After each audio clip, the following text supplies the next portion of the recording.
Yeah, Jeremy Frank is saying the failure of both pro-Israel and anti-Israel people to distinguish between Arab Israeli citizens and Palestinians on the subject has been cringeworthy. Well, let me tell you, Jeremy, that's something that the Arab Israelis themselves struggle with as well. Like, as a person that has been to Israel and has talked to a lot myself, and has been talking to a lot of Arab Israelis, there is a divide between Arab Israelis themselves on whether or not they consider themselves Palestinians or Israelis, or whether or not. And sometimes, if you pressure them, I remember having a conversation with the Arab Israeli who said, who considered himself not an Israeli but a Palestinian, and I told him, like, will he be willing to give up his passport, Israeli passport? And he was like, no, I would. And he seems to be enjoying his rights and his passport and everything that comes with it being an Israeli. So like, so what? So wait, so you like all of that, but you don't consider yourself Israeli? But you just enjoy all the rights and all the privileges that comes with being Israeli? And he was like, So, I'm just saying, like, this is still a conversation within Arab Israelis as well. God, this is and this is a very complicated thing again, Jeremy. So, for instance, like the example that you're giving me, right? I go up to somebody, who is a Palestinian Arab, happens to be an Israeli citizen. He's in Israel, and he's like, okay, I've got all the rights.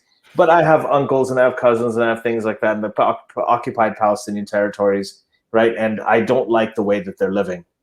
So, you ask them, well, do you want to give up what you're doing? You want to be like, then you can be happy. And you can say, yes, I want to keep this because I don't like the way that you're treating all of those people. So I don't want you to take this away from me and throw me in that crowd.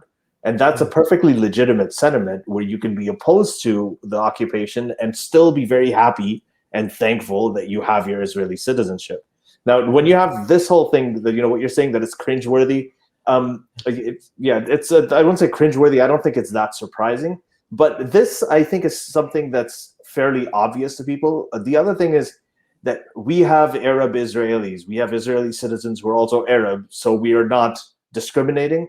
Is a kind of has been used a lot as a cover for what they're doing for Palestinians. So anytime you point out, okay, it's not that simple, Ali. I'm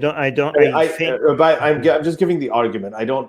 I have counter arguments against this too, but I'm pulling an arm in right now. But yes. So what I'm saying is that this I've heard from a lot of Palestinian people, who say this, that every time we point out there's an issue with Palestinians, that there is an apartheid here, you've got a discriminatory policies against Palestinians in the occupation, the settlements and everything. And then, they'll always say, oh, look, we've got like 20% of our citizens are also Arab, right, in Israel. And look, they're not complaining.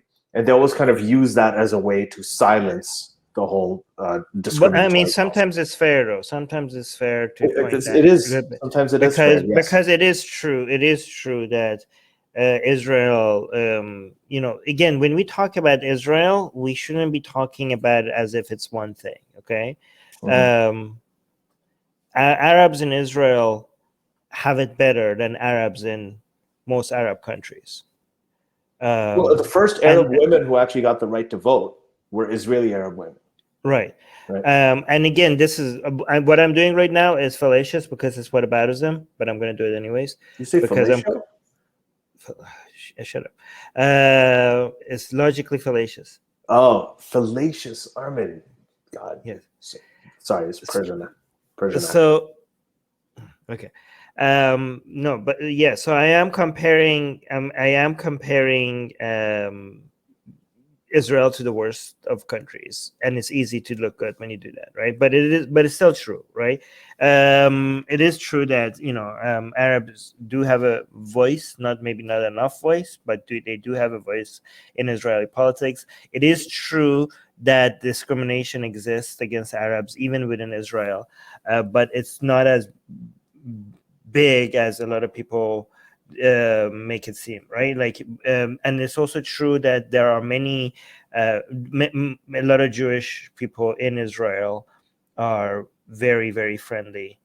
And there are many Arabs and Jews within Israel that get along without even noticing that who's a Jew and who's an Arab. Okay, so all of this is true at the same time. The discrimination exists, and the other side exists as well. Okay, and yeah, again, Arabs have more rights in Israel than in many other countries, many other Arab countries. Okay, but I also wanted to mention that Arab Israelis have it really difficult from all, well, not when it comes to their life, but when it comes to their, I shouldn't actually say that. So Arab Israelis don't are demonized from all sides, right?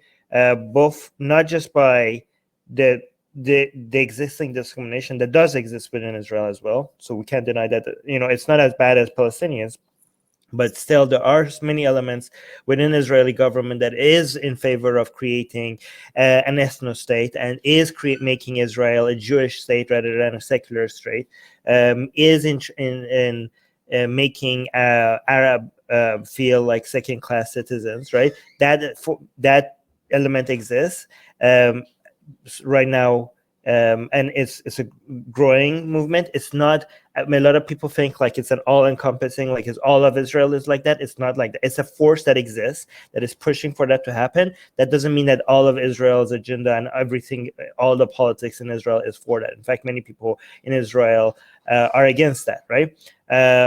But that does exist. So the Israeli Arabs do suffer from that, but they also are hated a lot by Palestinians.